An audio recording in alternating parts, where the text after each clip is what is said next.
BBC Nepali सेवाको साँझ पखबाट गनी अन्सारीको नमस्कार। आज कार्यक्रममा नेपालमा गत 24 घण्टामा हालसम्मकै सबैभन्दा धेरै व्यक्तिमा कोरोना भाइरस संक्रमण भएको पुष्टि, जिल्ला चाहिँ 46 पुगेको छ, कुल संक्रमित संख्या 772 र पछिल्लो संक्रमण थप भएको 90। चालु आर्थिक वर्षमा 2.3% आर्थिक वृद्धि दर हुने सरकारको प्रारम्भिक अनुमान, चालु आर्थिक वर्षको आर्थिक वृद्धि दर 2.3% हुने प्रारम्भिक अनुमान रहेको छ। आउने बजेटमा समेट्नुपर्ने विषयबारे अर्थविदहरूको सुझाव सम्बन्धी एक रिपोर्ट र अन्तर्राष्ट्रिय प्रसङ्गमा ब्रिटिस प्रधानमन्त्रीमाथि उनका एक वरिष्ठ सल्लाहकारलाई बर्खास्त गर्न पार्टीभित्रै चर्को दबाव।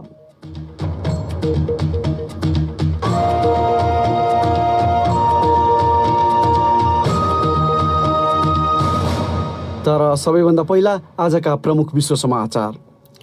विनिता दाहालबाट समाचार सुन्नुहोस्। ब्रिटिस प्रधानमन्त्री बोरिस जोन्सनले आफ्ना एक वरिष्ठ सल्लाहकारलाई बर्खास्त गर्न आफ्नै पार्टीभित्र निरन्तर दबावको सामना गरिरहेका छन्।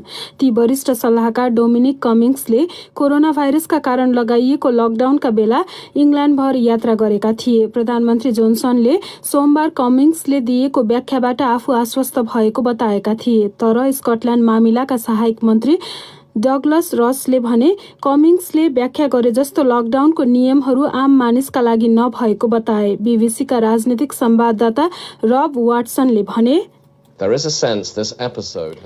यो अध्यायले प्रधानमन्त्री बोरिस जोन्सन र उनको सरकार अनि कन्जर्भेटिभ पार्टीलाई गम्भीर र स्थायी क्षति पुर्याउने ठानिएको छ। बीबीसीका राजनीतिक संवाददाता कन्जर्भेटिभ पार्टीका अन्य सांसदहरूले पनि कमिङ्सले जनस्वास्थ्यका लागि गरिएका प्रयासलाई कम आँकेको भन्दै पदबाट राजीनामा दिनुपर्ने माग गरेका छन्। आज रातिदेखि युद्धविरामको समयावधि सकिन लागेका बेला अफगान सरकारले तालिबानलाई 3 दिने युद्धविराम लम्ब्याउन आह्वान गरेको छ। राष्ट्रिय सुरक्षा परिषदका प्रवक्ताले थप रक्तपातलाई रोक्न आवश्यक रहेको बताए। तालिबानले अफगान सरकारको उक्त प्रस्तावको तत्काल कुनै प्रतिक्रिया दिइसकेको छैन।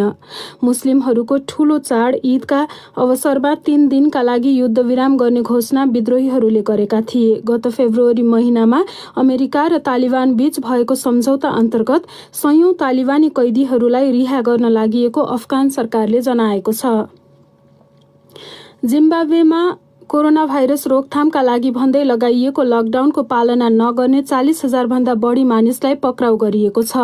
पक्राउ परेका मध्ये धेरैले घरबाट 5 किलोमिटर भन्दा बढी यात्रा गर्न नपाउने नियम तोडेका छन्। अन्यलाई भने कि मास्क नलगाएको वा व्यापार व्यवसाय खुल्ला नै राखेको कारणले पक्राउ गरिएको छ। त्यहाँ अनौपचारिक व्यापारमाथि प्रतिबन्ध लगाइएको छ, जसका कारण ती क्षेत्रमा काम गर्ने लाखौं मानिसहरूलाई आर्थिक रूपमा ठूलो कठिनाई भइरहेको छ। पक्राउ हुनेमा 2 जना पत्रकारहरू पनि छन्, जो राज्यले यातना दिएको भनिएका पीडितको अन्तर्वार्ता लिँदै थिए। जिम्बाब्वेमा गत साता अनिश्चितकालका लागि लकडाउनको समय थपिएको थियो। तपाईं बीबीसी नेपाली सेवाको साँझ पख सुनिरहनु भएको छ। फिलिपिन्सका राष्ट्रपति रोड्रिगो दुतेर्तेले कोभिड-19 को खोप उपलब्ध नहुँदासम्म विद्यालयहरूलाई पुनः खोल्न अनुमति नदिने बताएका छन्। कोरोना भाइरसको प्रकोपपछि गत मार्च महिना यता विद्यालय बन्द हुँदा 2,50,00,000 भन्दा बढी विद्यार्थीहरू विद्यालय गएका छैनन्। राष्ट्रपतिले संवाददाताहरूसँग कुरा गर्दै सुरक्षाको सुनिश्चितता नभएसम्म कक्षाहरू पुनः सञ्चालन गर्ने कुरा नै बेकार भएको बताए। बीबीसी की एशिया पैसिफिक संपादक सेलिया ह्याटन भन्छिन्, केही शिक्षक संघहरूले यो निर्णयको समर्थन गरिरहेका छन् र उनीहरूले अनलाइन सिकाइलाई जोड दिइरहेका छन्। तर कतिपयले भने गरिब विद्यार्थीहरू देशमा धेरै रहेको र उनीहरूसँग कम्प्युटर र इन्टरनेटको पहुँच नभएको बताएका छन्। बीबीसी की एशिया पैसिफिक संपादक सेलिया ह्याटन एमनेस्टी इन्टरनेसनलले आफ्ना अनुसन्धानकर्ताले कतारमा कोरोना भाइरसको सम्भावित संक्रमित पत्ता लगाउन बनाइएको कन्ट्याक्ट ट्रेसिङ एपमा गम्भीर खाले कमजोरी पत्ता लगाएको जनाएको छ। मानवाधिकारवादी उक्त संस्थाले सुरक्षा कमजोरीका कारण 10 लाखभन्दा बढी मानिसको संवेदनशील व्यक्तिगत विवरण चुहिन सक्ने जनाएको हो। र संयुक्त राष्ट्रसङ्घले भनेको छ दक्षिण पूर्वी बांग्लादेश स्थित रोहिङ्ग्या शरणार्थी रहेको शिविरमा कोरोना भाइरसबाट संक्रमित हुनेको संख्या 29 पुगेको छ। मे महिनाको मध्यतिर पहिलो संक्रमित भेटिएपछि अधिकारीहरूले उक्त शिविरमा कडा प्रतिबन्धहरू लगाएका थिए। यो बीबीसी नेपाली सेवा हो।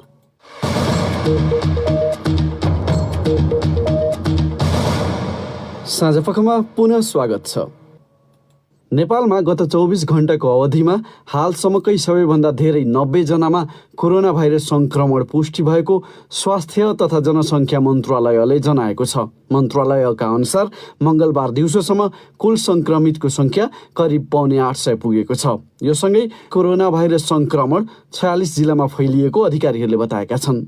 सुनौ एक रिपोर्ट। दैनिक गरिने प्रेस ब्रिफिङका क्रममा स्वास्थ्य तथा जनसङ्ख्या मन्त्रालयका प्रवक्ता डाक्टर विकास देवकोटाले कोरोना भाइरस संक्रमितको पछिल्लो संख्याबारे जानकारी गराएका हुन्। पछिल्लो पटक पुष्टि भएका संक्रमित व्यक्तिहरू विभिन्न प्रदेशका 15 जिल्लाका हुन्। उनले भने जिल्ला चाहिँ 46 पुगेको छ। कुल संक्रमित संख्या 772 र पछिल्लो संक्रमण थप भएको 90। संक्रमित मध्ये कपिलवस्तुका 26, रौतहटका 22, सुर्खेतका 12 र बाँकेका 8 जना छन्। त्यसैगरी सिराहाका 5 जना, बाराका 3 जना र महोत्तरी, गुल्मी, अर्घाखाँची तथा स्याङ्जामा 2 जनामा पनि कोभिड-19 पुष्टि भएको छ। धनुषा, रूपन्देही, कैलाली र अछाममा 1 जनामा संक्रमण देखिएको छ। स्वास्थ्य मन्त्रालयका अनुसार जुम्ला घर भई हाल 12 मा कार्यरत 2 जनामा पनि संक्रमण पुष्टि भएको छ। डाक्टर देवकोटाका अनुसार नारायणी अस्पतालबाट थप 43 जना कोभिड-19बाट मुक्त भएर अस्पतालबाट बिदा भएका छन्। अब निको हुनेको कुल संख्या 155 पुगेको छ। संक्रमण पुष्टि भएका मध्ये 4 जनाको मृत्यु भएको छ। अहिले प्रदेश नम्बर 5 र 2 मा सर्वाधिक संक्रमित छन्। संक्रमित हुनेहरू धेरैजसो भारतबाट आएका मानिसहरू छन्। संक्रमित हुनेहरूको संख्या बढिरहँदा क्वारेन्टिनमा बस्ने मानिसहरूको पनि संख्या बढ्दो क्रममा रहेको देखिएको छ।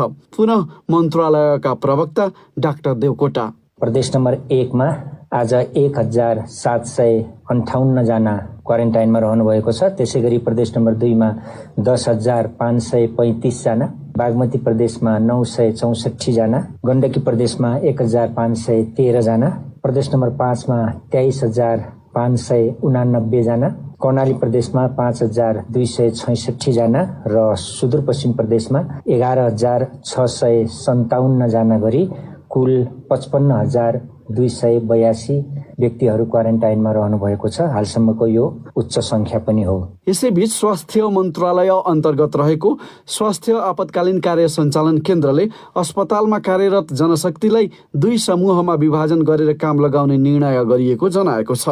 कोभिड-19 रोकथाम र व्यवस्थापन गर्दा स्वास्थ्य कर्मी तथा सहयोगीहरू संक्रमित हुन गई सेवा प्रवाहमा निरन्तरता दिन कठिनाई हुन सक्ने भएकाले सबै अस्पतालहरूलाई उपलब्ध जनशक्तिलाई सुरक्षित एवं व्यवस्थित गर्न 2 समूह बनाई आलो पालो काममा खटाउन सचिव स्तरीय निर्णय भएको केन्द्रका प्रमुख डाक्टर समीर कुमार अधिकारीले एउटा विज्ञप्ति मार्फत जनाएका छन्। उक्त निर्णय अनुसार एउटा टोलीले 1 हप्ता र अर्को टोलीले अर्को हप्ता काम गर्नेछ। अर्को विषय, सरकारले चालु आर्थिक वर्षको आर्थिक वृद्धि दर 2.3% हुने प्रक्षेपण गरेको छ।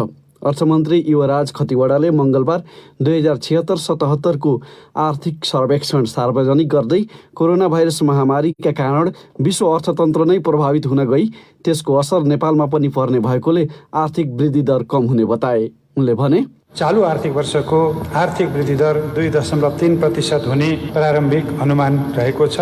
पछिल्ला 3 वर्षमा आर्थिक वृद्धि दर उत्पादकको मूल्यमा औसत 7.3% रहेको थियो। अर्थमन्त्री खतिवडाका अनुसार आर्थिक वर्ष 2076-77 मा प्रति व्यक्ति कुल गार्हस्थ उत्पादन प्रचलित मूल्यमा गत वर्षको तुलनामा 7.5%ले बढेर 1,26,018 रुपैयाँ पुग्ने अनुमान छ। आर्थिक वर्ष 2076-77 मा कुल उपभोग र कुल गार्हस्थ्य बचत कुल गार्हस्थ्य उत्पादनको क्रमशः 81.9% र 1% रहने सरकारी अनुमान छ। आर्थिक वर्ष 2076-77 रहने निरपेक्ष गरिबीबारे जानकारी गराउँदै अर्थमन्त्री खतिवडाले भने, आर्थिक वर्ष 2074-75 18.7% रहेको निरपेक्ष गरिबी मुनिको जनसङ्ख्या 2076-77 करिब 16.67% रहने अनुमान छ। कोभिड-19 को संक्रमण रोकथाम तथा नियन्त्रणका लागि चालिएका कदमहरूबाट सार्वजनिक एवं निजी क्षेत्रको खर्चमा आएको सङ्कुचनले आर्थिक वर्ष 2076-77 कुल लगानी गत आर्थिक वर्षको तुलनामा 3.4% न्यून भई रु 18 खर्ब 89 अर्ब 26 करोड हुने अनुमान गरिएको छ।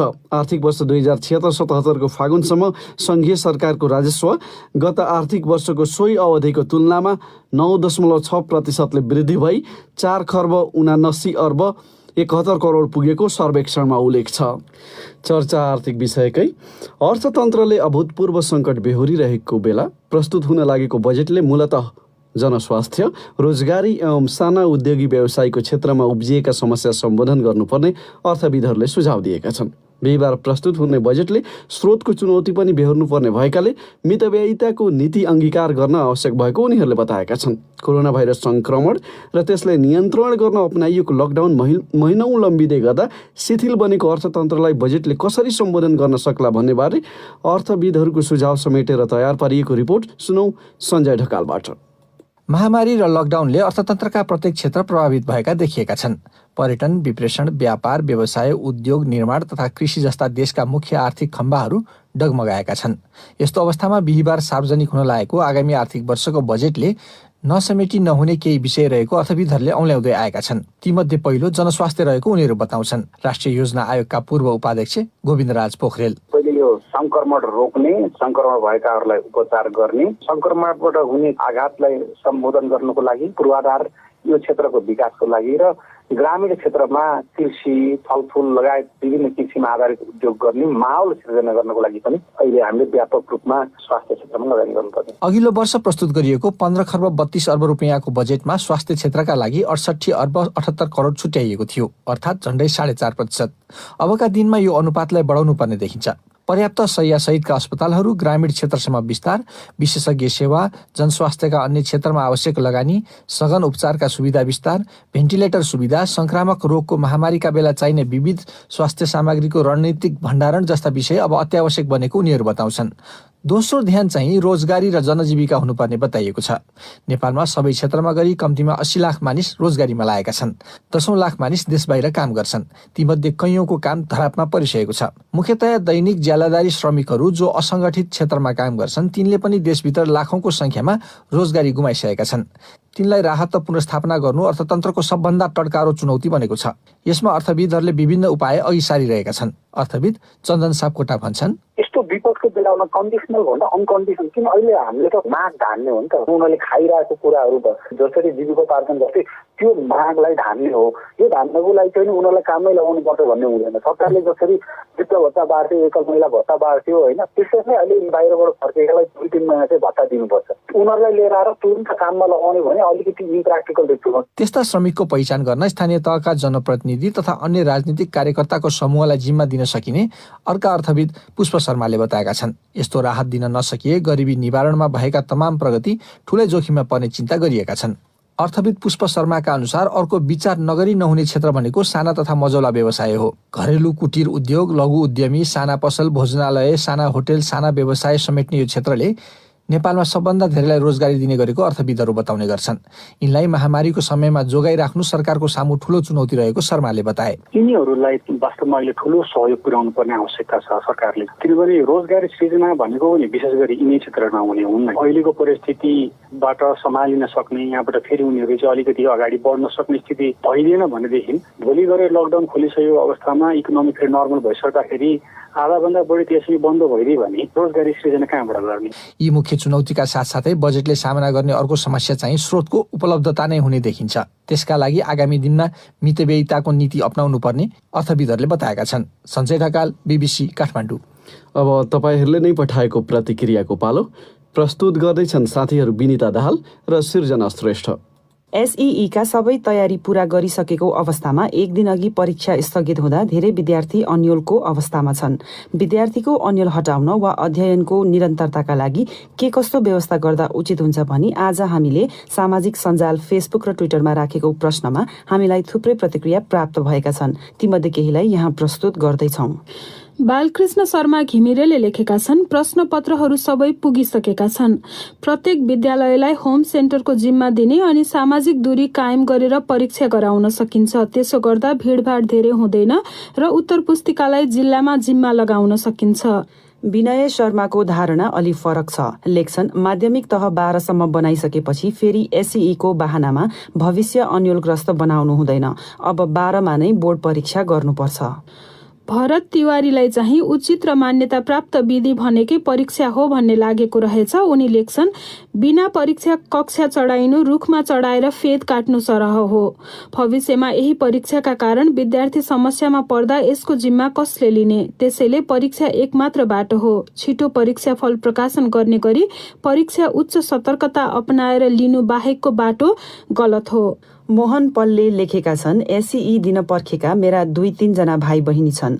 अहिले किताब पल्टाएर हेरेका छैनन्, पढेको पनि बिर्से होलान्। अब परीक्षा गराउनु भन्दा आन्तरिक मूल्याङ्कन गरेर नतिजा सार्वजनिक गर्नु पर्यो। अर्जुन थापाले लेखेका छन्, सम्बन्धित विद्यालयले अहिलेसम्म सञ्चालन गरेका विभिन्न परीक्षाका आधारमा मूल्याङ्कन गर्ने, तर त्यो नतिजाका आधारमा भविष्यमा छात्रवृत्ति जस्ता सुविधा नहुने व्यवस्था गरी 11 कक्षामा भर्ना हुने वातावरण मिलाउन सकिन्छ।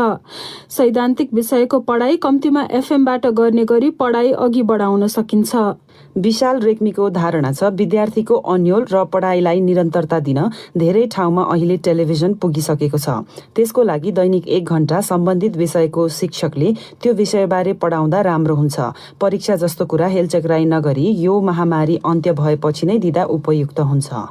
साँझपखमा नेपाल बाहिरका केही विषय।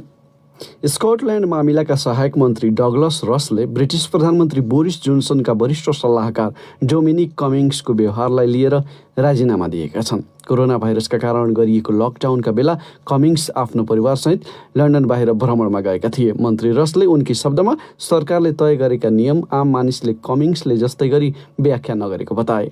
बीबीसी विवरणमा आधारित रिपोर्ट सुनौ विनिता दाहालबाट।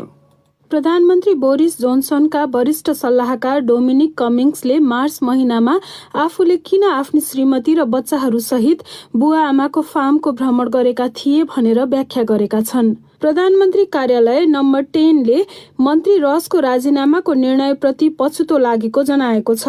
आफ्नो राजीनामाको घोषणा गर्दै एउटा विज्ञप्तिमा मन्त्री रसले आफ्नो निर्वाचन क्षेत्रमा मानिसहरूले आफन्तको अन्त्येष्टिमा समेत सहभागी हुन नपाएको बताए। उनले सरकारको नियमको पालना गरेका कारण कतिपयले बिरामी आफन्तलाई भेट्न नपाएको पनि बताए। उनले ती सबैलाई आफूले गलत र सरकारका एकजना वरिष्ठ सल्लाहकार चाहिँ सही भन्न नसकेको बताए।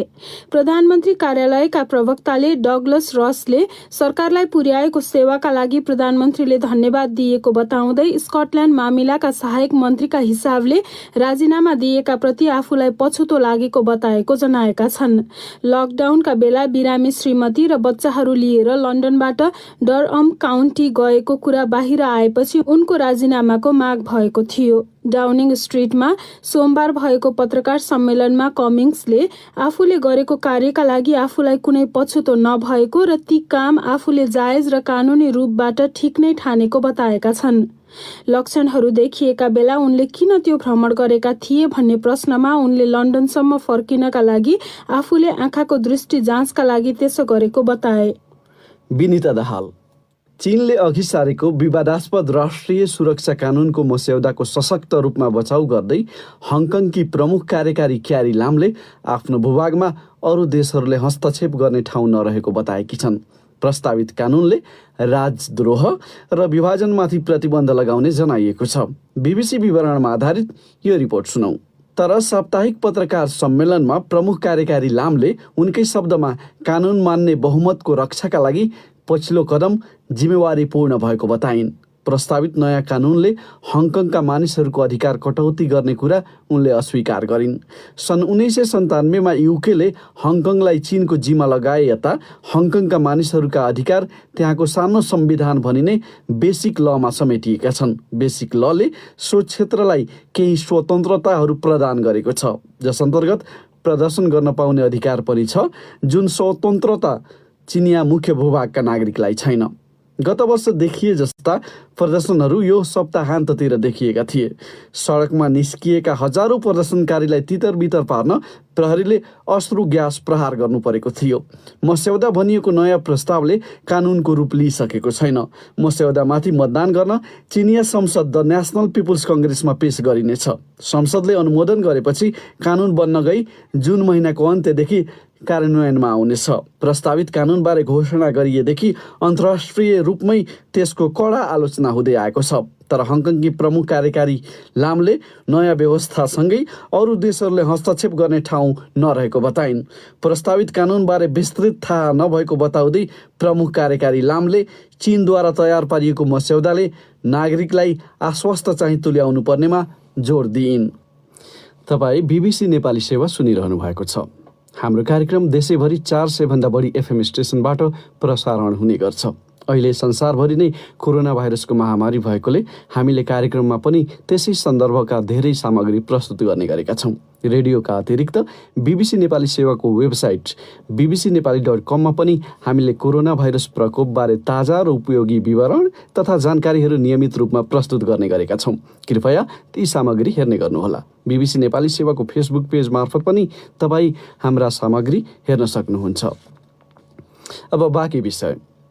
गृहमन्त्री रामबहादुर थापाले रुकुम पश्चिममा 3 जनाको ज्यान जाने गरी भएको घटनाबारे छानबिन गर्न एउटा समिति गठन गरिएको भन्दै 2 साताभित्र अध्ययन प्रतिवेदन आउने बताएका छन्। सांसदहरूले घटनाबारे प्रश्न उठाएपछि त्यसको जवाफ दिँदै उनले सरकारले चालेका कदमबारे जानकारी गराएका हुन्। आजै मृतकका आफन्तले घटनामा संलग्न भएको आरोपमा केटीका बुवाआमा र वडा अध्यक्षसहित 12 जना विरुद्ध जाहेरी दर्ता गरेका छन्।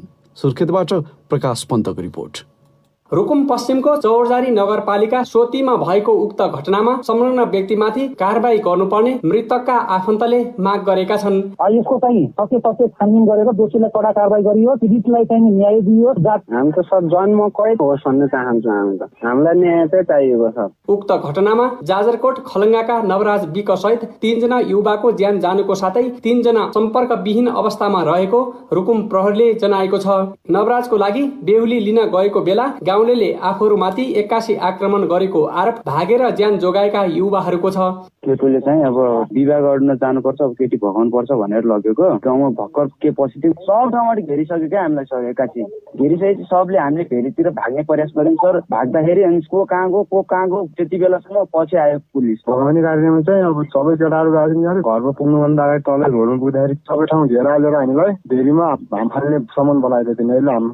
यता केटीका आफन्तले जातीय विभेदको कारण नभई लकडाउनको समयमा धेरैजना युवाहरू गाउँ आएकोले नियन्त्रणमा लिएर प्रहरीलाई बुझाउन खोज्दा उक्त घटना भएको दावी गर्छिन्। पुलिस अब यस्तो केटाहरू आइरहेछन्, अब आउनु पर्यो, नियन्त्रणमा लिनु पर्यो भनेर भन्न खोज्दा अब उनी आफै ध्यान धेरैमा थाल्यो। अनि पौडी शनिबार पार गरे, नसर्ने गरे अब बग्यो। अन्तर्जातीय भेदभाव यो ठाउँमा यो मल्ल परिवारमा कुनै छैन। दुई छोरीहरू राख्ने दलितकोमा, अनि दलितकोबाट एउटी बुहारी आएकी थिइन्, त्यसलाई हामीले भेदभाव गरेका छैनौँ। घटनापछि उक्त वडाका वडा अध्यक्ष सहित 12 जनालाई नियन्त्रणमा लिएर अनुसन्धान अगाडि बढाएको रुकुम पश्चिमका प्रहरी प्रमुख डीएसपी ठग बहादुर केसीले बताए। 3 जनाको शव प्राप्त भएको छ भने अन्य 3 जना पनि सम्पर्कविहीन रहेको अवस्था भएको हुँदा हामीले जहाँ चाहिँ उहाँहरूमाथि आक्रमण भयो भन्ने छ गाउँका वडा अध्यक्ष सहित हामीले 12 जनालाई नियन्त्रणमा लिएर अनुसन्धान गरिरहेका। जातीय विभेदको कारण घटेको भनिएको उक्त घटनाको विषयलाई लिएर सांसदहरूले संघीय र कर्णाली प्रदेश सभामा बोल्दै कडा आपत्ति जनाएका छन्।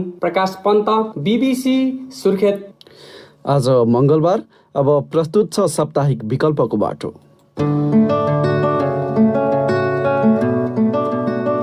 खाना नपाएर जीव जन्तुहरू चाहिँ मर्ने स्थिति आइसकेपछि हामीले चाहिँ यो कार्यक्रम तयारी गरेका थियौँ। गाई बस्तुहरू भयो, कुकुरहरूलाई चाहिँ हामीले जाउलो बनाएका थियौँ। त्यसपछि सागसब्जीहरू, बिस्कुटहरू चाहिँ यस्तै वितरण गरेका थियौँ। हामीले एउटा देखाउने बाटो मात्रै कि प्रेरणा दिने बाटो कि अन्य हातहरू पनि जुट्छ कि भनेर हामीले यस्तो रोजनी गरे जस्तो लाग्छ होइन। लकडाउनले मानिस मात्र होइन सडकका चौपायालाई पनि मर्का परेको देखिएका छन्। यस्तो समयमा मानिसहरू जस्तै सडकमा भोकभोकै भौतारिएका पशु चौपायादेखि चराचुरुङ्गीलाई वीरगञ्जमा युवाहरूको एउटा समूहले खाना खुवाउने अभियान थालेको छ। मानिसहरू घर बाहिर निस्कन छाडेको तथा होटल पसल बन्द हुँदा सडकमा हिँड्ने कुकुर गाई जस्ता पशु भोकभोकै पर्न थालेपछि आफूहरूले खानाको प्रबन्ध गरेर सडकमै पुगेर दिने व्यवस्था मिलाएको ती युवाहरूले बताएका छन्। सकारात्मक सन्देश दिने विकल्प श्रृङ्खला अन्तर्गत यो सामग्री प्रस्तुत गर्दैछिन् माधुरी महतो। समूहका युवाहरू दिनहुँ वीरगञ्जको विभिन्न टोल सडक तथा गल्लीमा पुगेर चराचुरुङ्गी लगायत पशु चौपायालाई खाना खुवाउँदै आएको बताउँछन् समूहका कमल चौगाई। पीडा उहाँलाई जति हुन्छ पशु पन्छीहरूलाई त्यतिकै पीडा हामीलाई पनि हुन्छ। त्यसकारण पुरा मनमा छुन्छ कि होइन हामीले पनि केही गर्नुपर्छ भनेर त्यसकारण चाहिँ हामीले यो गरेको जस्तो लाग्छ। आफूले सक्ने सहयोग गरिरहेको छ अहिले। यस्तो महामारीका बेला समस्या पर्दा मानिसहरू आफ्नो लागि बोल्न सक्ने माग्न सक्ने भए पनि जनावर तथा चराचुरुङ्गीहरू बोल्न नसके पनि उनीहरूको भोकलाई आफूहरूले महसुस गर्न सक्ने भएकोले यस्तो अभियान थालिएको अस्मिता गौतम भन्छन्। खाना नपाए जीव जन्तुहरू चाहिँ मर्ने स्थिति आइसकेपछि हामीले चाहिँ यो कार्यक्रम तयारी गरेका थियौँ। गाई बस्तुहरू भयो, कुकुरहरूलाई चाहिँ हामीले जाउलो बनाएका थियौँ। त्यसपछि सागसब्जीहरू बिस्कुटहरू चाहिँ यस्तै वितरण गरेका थियौँ। मान्छेलाई त मान्छेप्रति अलिक दया माया लागेर पनि राहत वितरण हुँदैछ स्थानीय स्तरबाट, गाउँपालिका नगरपालिकाबाट। तर जनावरलाई चाहिँ विशेष गरेर राहत वितरण हुँदैन। त्यो त हामी मान्छेले नै गर्नुपर्ने काम हो। कम्तीमा घर वरिपरि र आफूले खुवाउन सक्यो भने त छाक टर्थ्यो नि त जनावरहरूको पनि। सोचेर चाहिँ हामीले गरेका थियौँ। अरू कसैको सहयोग बिना समूहमै रहेका सबैजनाले आफ्नै खर्चमा खानाको व्यवस्थापन गरी वीरगञ्जभरिमा भेटिने पशु चौपाया र चराचुरुङ्गीलाई खाना खुवाउँदै आएको बताउँछन् समूहका कमल चौगाई। यो पनि हामीले कसैसँग सहयोग नलिएर हामी जति सक्दो हामीले आफूले सक्दो त्यति गरेका छ अहिले। जहाँसम्म हुन्छ हामीले बिर्ता पाण्डेङमा पनि गरियो, हजुरको तब शिरपुरमा गरियो, आदेशनगर गरियो, भगवती टोल गरियो। हामीले एउटा देखाउने बाटो मात्रै कि प्रेरणा दिने बाटो कि अन्य हातहरू पनि जुट्छ कि भनेर हामीले त्यो रोजनी गरे जस्तो लाग्छ होइन। भोका रहेका जनावरलाई तिरस्कार तथा आक्रमण गर्नुभन्दा आफ्नै घरमा बढी भएको खानेकुरा फाल्नुको सट्टा भोका पशु चौपायालाई खुवाउँदा खानेकुराको उचित व्यवस्थापन हुने भएकोले सन्तुष्टि समेत महसुस हुने गरेको बताउँछिन् समूहकी अस्मिता गौतम। आफ्नै घरमा पनि हामीले चाहिँ कतिवटा भातहरू पानीहरू राख्न सक्छौँ अथवा हामीले देखेका घर वरिपरिको जीव जन्तुलाई चाहिँ बिस्कुट भए पनि पाउरोटी भए पनि जे छ आफ्नो घरमा होइन। अब हामीले चाहिँ कहिले के हुन्छ सागसब्जीहरू पनि यतिकै फालेर आउँछौँ, भात पनि यतिकै फालेर आउँछौँ। त्यो फाल्नुको सट्टा चाहिँ त्यसलाई जम्मा गरेर आफूले देखेको जति पनि जीवहरू छन् गर्न सक्यो भने पनि धेरै राम्रो हुन्छ सबैले। कोरोना भाइरसबाट बच्न अपनाइने सामाजिक दूरी लगायतका सुरक्षित उपाय अपनाउँदै अभियानलाई निरन्तरता दिएको समूहका युवाहरू बताउँछन्। सडक गली लगायतका स्थानमा भोकभोकै भौतारिरहेका पशु चौपाया हिंस्रक पनि बन्न सक्ने भएकोले उक्त अवस्थाको सृजना नहोस् भन्ने उद्देश्यले पनि उक्त अभियानलाई जारी राख्ने बताउँछन् हेमन्त तामाङ। रोडमा निस्केर चाहिँ अहिले अलिकति लकडाउन त छ, लकडाउनको पनि र WHO को मापदण्डलाई पनि हामीले पालना गर्दै चाहिँ आफूलाई पनि सुरक्षित गर्दै चाहिँ यो अभियान गरेका छौँ। यो निरन्तरता अहिले जारी नै रहन्छ जहिलेसम्म सक्छौँ हामी। हालसम्म जति सक्दो आफ्नै खर्चमा यो अभियान जारी राखेको भए पनि अन्यले पनि यसको सिको गर्न तथा आफ्नो गाउँटोल वरिपरि सडकमा भोकै रहेका पशु चौपायालाई खानेकुरा दिएर मानवता देखाउन आग्रह समेत गर्ने गरिएको समूहका कमल चौगाईले बताए।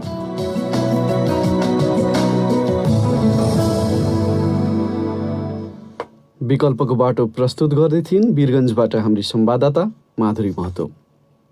हामी बीबीसी नेपाली सेवाको साँझ पखबाट बोलिरहेका छौँ। हाम्रो कार्यक्रम तपाईँलाई कस्तो लाग्यो हामीलाई अवश्य लेख्नुहोला। हाम्रो ठेगाना हो बीबीसी नेपाली सेवा, post box number 672 Kathmandu Nepal. Email हो nepali.letters@bbc.co.uk अनि हाम्रो फेसबुक ठेगाना हो facebook.com/bbc नेपाली सर्भिस। अब अन्त्यमा प्रमुख विश्व समाचार संक्षेपमा। ब्रिटिश प्रधानमन्त्री बोरिस जोन्सनले आफ्ना एक वरिष्ठ सल्लाहकारलाई बर्खास्त गर्न आफ्नै पार्टीभित्र निरन्तर दबावको सामना गरिरहेका छन्। ती वरिष्ठ सल्लाहकार डोमिनिक कमिङ्सले कोरोना भाइरसका कारण लगाइएको लकडाउनका बेला इङ्ल्यान्डभर यात्रा गरेका थिए। आज रातिदेखि युद्धविरामको समयावधि सकिन लागेका बेला अफगान सरकारले तालिबानलाई 3 दिने युद्धविराम लम्ब्याउन आह्वान गरेको छ। जिम्बाब्वेमा कोरोना भाइरस रोकथामका लागि भन्दै लगाइएको लकडाउनको पालना नगर्ने 40,000 भन्दा बढी मानिसलाई पक्राउ गरिएको छ। फिलिपिन्सका राष्ट्रपति रोड्रिगो दुतेर्तेले कोभिड-19 को खोप उपलब्ध नहुँदासम्म विद्यालयहरूलाई पुनः खोल्न अनुमति नदिने बताएका छन्। र एमनेस्टी इन्टरनेसनलले आफ्ना अनुसन्धानकर्ताले कतारमा कोरोना भाइरसको सम्भावित संक्रमित पत्ता लगाउन बनाइएको कन्ट्याक्ट ट्रेसिङ एपमा गम्भीर खाले कमजोरी पत्ता लगाएको जनाएको छ।